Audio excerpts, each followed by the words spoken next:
எடுக்காத எடுக்காத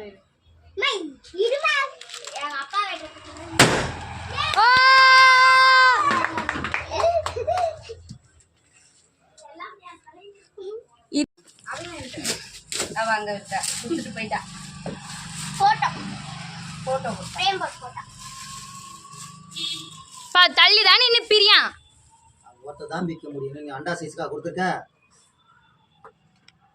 அம்மா என் கேக் ஒரு தொட்டு கூட பார்க்கலல்ல. இதோ இப்ப அதை கட் பண்றேன். கட் பண்ணுங்க. அது உங்க அப்பா கட் பண்ணுவாங்க. அப்பா இது இல்ல பா அது இல்ல அக்கா கட் பண்ண மாட்டேன். அந்த அக்கா கிட்ட கொடு. அப்பா நீங்க என்ன சொன்னீங்க? சாப்பிடுமா? வேற எதுவும் தூண மாட்டீங்க. கேக்க தின்றேன். இந்த அந்த தம்பி கூட அவனுக்கு. டேடா. சாப்பிடு. நல்லா தேத்துறே. கீழ. ஹேண்டல் எத்துறே. நல்லா இருக்கா? நல்லா இருக்கு.